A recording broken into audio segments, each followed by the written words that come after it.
Assalamualaikum warahmatullahi wabarakatuh. Alhamdulillah rabbil alamin wassalatu wassalamu ala asrafil anbiya wal mursalin wa ala alihi wa sahbihi rasulillah ajmain. Bismillahirrahmanirrahim. La in syakartum la azidannakum wa la in kafartum inna azabillahi syadid. Sadaqallahul azim. Para sahabat terindah sekalian, dimanapun kita semua berada, semoga kita semua selalu dalam keadaan sehat walafiat tanpa kurang suatu apapun insyaallah. Dan juga semoga kesehatan selalu menjadi milik kita. Keharmonisan hidup berumah tangga juga akan selalu menjadi milik kita bersama, sehingga kita masih saling menjaga keharmonisan dan saling menjaga kepercayaan di antara sesama anggota keluarga, antara suami dan istri, antara orang tua dan kepada anak-anaknya, antara keluarga kita dan dengan tetangga kita, untuk saling sama-sama menjaga kesehatan masing-masing, untuk saling menjaga kehormatan masing-masing dan saling menghargai antar hidup bertetangga, berbangsa dan bernegara di antara kita semua. Insyaallah apa yang kita inginkan secara bersama-sama akan terwujud juga secara bersama-sama, dan insyaallah kita semua bersama-sama akan menuju kepada suatu kehidupan yang sehat lahiriah wal batiniyah, sehat secara jasmani dan rohani, dan insyaallah sehat secara berhubungan sosial kemasyarakatan kita. Amin ya rabbal alamin. Pada video kali ini saya akan coba untuk meneruskan tentang video vaksinasi nasional yang dilaksanakan oleh pemerintah kita yang berhubungan dengan pandemi COVID variasi yang terbaru, yaitu Delta India dan lain sebagainya. Dan tentu dari sumber-sumber yang sangat terpercaya akan saya sampaikan melalui video kali ini. Akan tetapi sebelum saya lanjutkan, jangan lupa untuk para penonton sekalian yang belum subscribe, silakan untuk subscribe, dan silakan bantu channel terindah ini untuk bisa mendapatkan jam tayang yang maksimal, minimal di 3 menit pertama Anda untuk menonton video ini secara berturut-turut. Dan kalau berkenan sampai habis, dan seandainya tidak berkenan, usahakan dalam 3 menit pertama itu Anda tetap menonton sehingga minimal ada informasi di awal yang bisa Anda ketahui. Semoga yang subscribe akan selalu diberikan kesehatan, akan selalu diberikan limpahan rahmat dan anugerah berupa rezeki kesehatan, berupa rezeki yang halalan thayyibah, dan juga berupa rezeki kehidupan keharmonisan dalam rumah tangga. Insyaallah. Satu, 2, 3. Oke, terima kasih yang sudah subscribe di awal. Yang belum akan saya tunggu nanti di akhir nanti. Oke, baiklah para saudara-saudaraku terindah sekalian, dimanapun kita semua berada, saya akan teruskan video kali ini dengan kembali menyampaikan sebuah berita yang sangat mengharu biru dan sangat meresahkan kita semua, bahwa di akhir-akhir ini pandemi COVID kita semakin meningkat.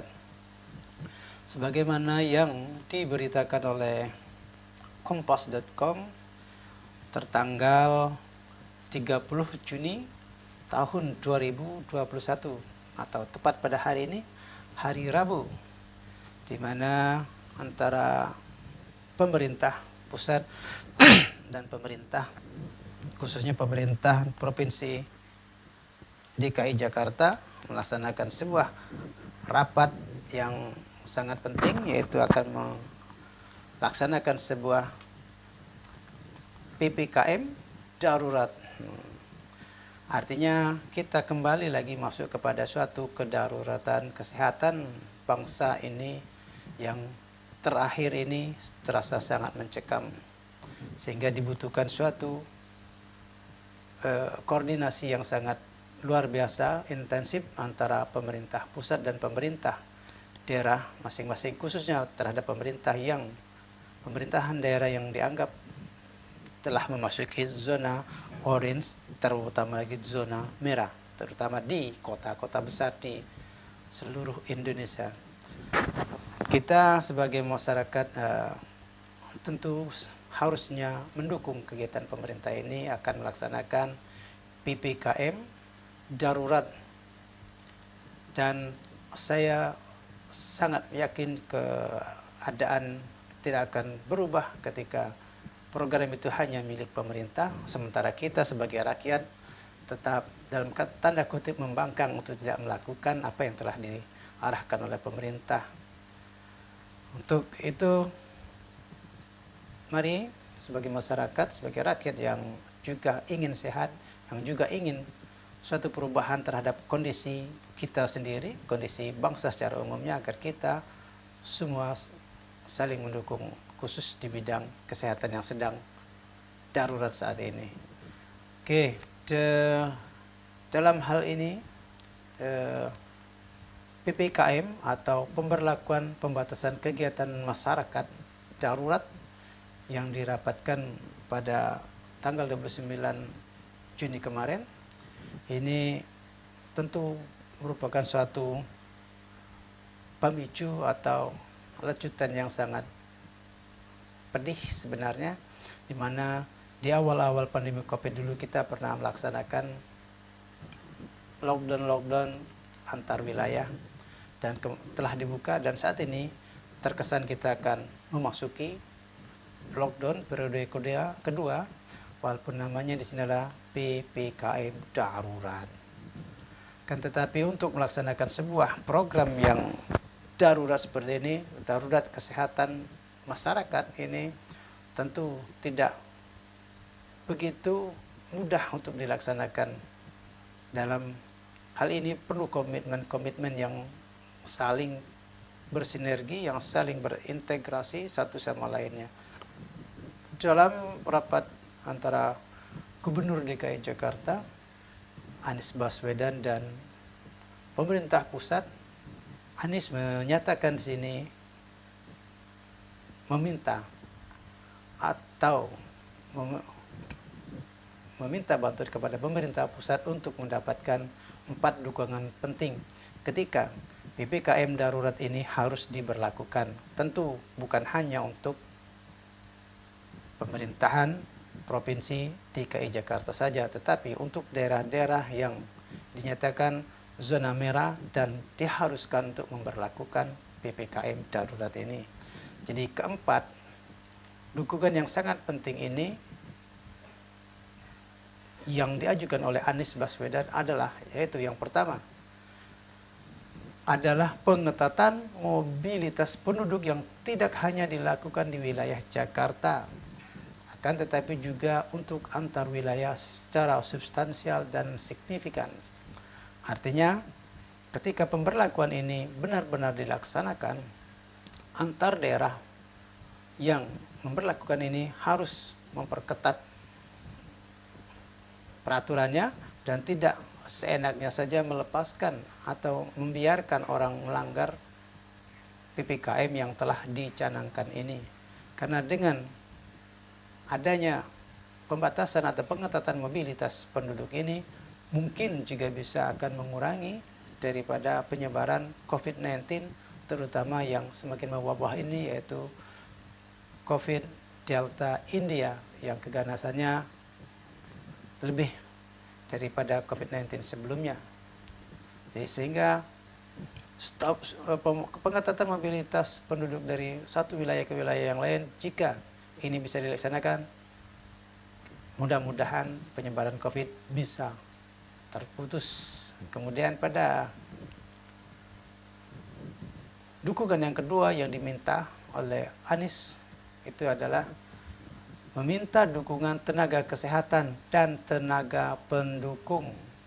Tentu sebuah kasus yang korbannya semakin meningkat juga pasti membutuhkan penambahan jumlah personil kesehatan tenaga kesehatan dan juga tenaga pendukung. Tentu tenaga kesehatan ini adalah ahli-ahli medis, mulai dari perawat, dokter, dan ahli-ahli ginekologi lainnya.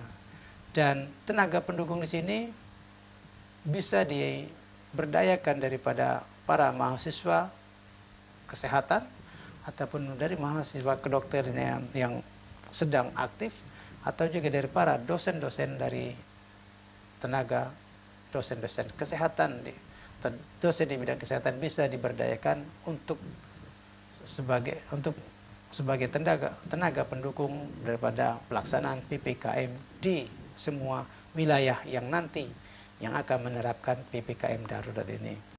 Selain itu juga tenaga tracer profesional lapangan juga dibutuhkan. Tentu dengan semakin meningkatnya jumlah penduduk, tentu tenaga-tenaga lapangan untuk tracer di lapangan juga sangat dibutuhkan. Yang minimalnya akan dilakukan tracing antara 15 hingga 30 orang per 100.000 penduduk. Tentu jumlah tracer profesional di lapangan akan sangat secara signifikan meningkat.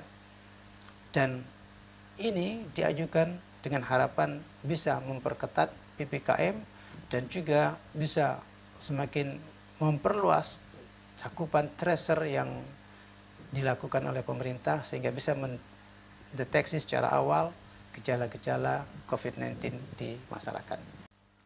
Kemudian yang ketiga, Anies meminta adanya regulasi untuk mendukung rapid test antigen positif bergejala sedang dan kritis ditangani di rumah sakit dan diklaim pembiayaan pengobatannya. Ya, tentu dalam hal ini kita sangat menyadari sebagai masyarakat bahwa pembiayaan untuk pengobatan ini harusnya ditanggung oleh pemerintah. Dan jika ini dilakukan oleh swadaya masyarakat, kita sangat memaklumi bahwa perekonomian masyarakat kita sangat minim sekali. Karena wabah pandemi COVID ini, mereka banyak yang dipulangkan, banyak yang dirumahkan, juga banyak yang tidak putus hubungan kerja, banyak juga yang kehilangan pekerjaan.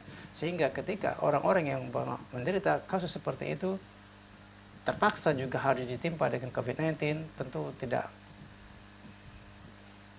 tidak menjadi suatu hal yang menguntungkan. Istilahnya sudah jatuh, tertimpa tangga, kena tai ayam lagi. Dan ini suatu hal yang sangat menyedihkan. Dan untuk itu, pembiayaan untuk rapid test antigen yang positif, yang baik yang bergejala sedang maupun kritis, ini pemerintah yang menanggungnya. Meskipun kita mengetahui bahwa pemerintah juga akhir-akhir ini telah melepaskan biaya perawatan kepada para penderita COVID, kepada masyarakat itu sendiri atau biaya secara mandiri, karena juga pemerintah sedang mengalami kesulitan di bidang keuangan karena segi-segi produksi tidak atau berjalan hanya 20 hingga 30% saja, sehingga tidak bisa mampu membiayai seluruhnya. Dan ini merupakan permintaan daripada si Anies, permintaan yang ketiga, agar pemerintah mengklaim semua pembiayaan untuk segala macam jenis pengobatan maupun rapid test oleh masyarakat yang dilakukan oleh pemerintah dan didukung tentunya oleh biaya pemerintah. Jika dia dilepaskan kepada rakyat sendiri, masih diragukan keikutsertaan masyarakat yang mau di rapid test karena harus berbiaya tinggi. Kemudian yang terakhir, bahwa Anies meminta juga agar komunikasi publik pemerintah kepada masyarakat itu lebih intensif lagi. Terus menerus komunikasi publik khususnya mengenai keamanan daripada penggunaan vaksin tersebut, kemudian efektivitas daripada vaksin tersebut ketika telah disuntikan kepada tubuh manusia, kemudian kehalalan daripada vaksin tersebut harus terus-menerus dengung-dengungkan, harus terus-menerus disampaikan kepada masyarakat secara transparan, secara terang benderang, sehingga seluruh lapisan masyarakat bersedia untuk divaksin dengan tidak ada lagi alasan untuk menolak divaksin, karena keamanannya telah dijamin oleh pemerintah, efektivitasnya juga telah dinyatakan mantap, kemudian kehalalannya sudah diverifikasi bukan cuma oleh pemerintah tetapi juga oleh MUI tentang halalan thayyiban, yang insya Allah akan membuat masyarakat kita yang mayoritas muslim ini berbondong-bondong untuk mau divaksin. Dan kita sebagai masyarakat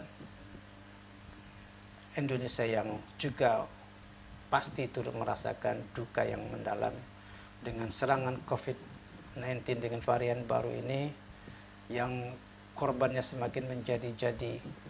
Dan tentu saya mengajak kepada seluruh lapisan masyarakat, dari kaum intelektual sampai kaum orang-orang yang tertinggal di daerah-daerah terpencil sana, ketika mendengar informasi tentang vaksinasi massal, silahkanlah untuk berbondong-bondong mendatanginya, karena harus kita yakini bahwa apa yang diusahakan oleh pemerintah itu bukan suatu hal yang jelek demi kesehatan kita bersama.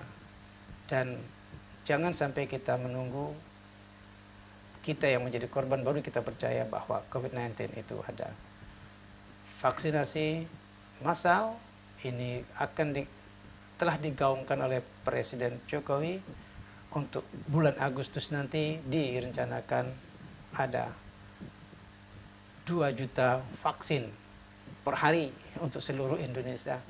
Dan ketika ada RT kita mengajak kita untuk vaksin secara massal, silakan berbondong-bondong untuk datang dan tetap mengikuti protokol kesehatan ketika Anda sedang mengantri untuk divaksin, karena kerumunan pasti terjadi ketika vaksinasi massal itu dilakukan oleh pemerintah kabupaten kota ataupun provinsi yang bersangkutan.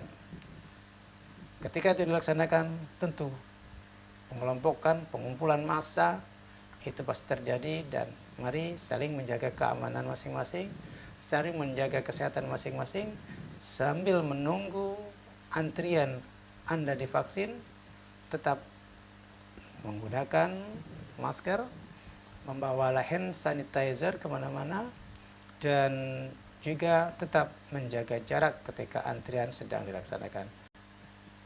Usaha tersebut merupakan suatu ikhtiar secara religius. Kita meyakini ikhtiar itu merupakan suatu cara yang dianjurkan oleh Rasulullah SAW, dan insya Allah akan diizinkan oleh Allah Subhanahu wa Ta'ala untuk kesehatan kita bersama, karena pasti hasil itu tidak akan mengingkari daripada usaha yang telah kita lakukan. Vaksinasi merupakan suatu usaha kita untuk sehat, dan insya Allah kita berharap dan berdoa kepada Allah, dengan usaha kita divaksinasi untuk sehat tadi, insya Allah kita semua akan sehat dengan keyakinan yang tinggi. Dan nawaitu untuk kesehatan kita, semoga kita bisa sehat lahirnya wal batinnya, bisa beribadah secara lebih serius tanpa rasa takut, dan bisa berusaha secara serius dan bisa membangkitkan kembali perekonomian kita secara pribadi, membangkitkan perekonomian Indonesia secara umumnya. Demikian, terima kasih telah menonton video singkat saya ini. Semoga menjadi inspirasi bagi kita semua. Tetap menjaga kesehatan dan tetap menjaga keimanan. Semoga keharmonisan hidup berumah tangga kita semakin harmonis, semakin indah dari waktu ke waktu. Billahi taufiq wal hidayah. Wassalamualaikum warahmatullahi wabarakatuh. Thank you for watching.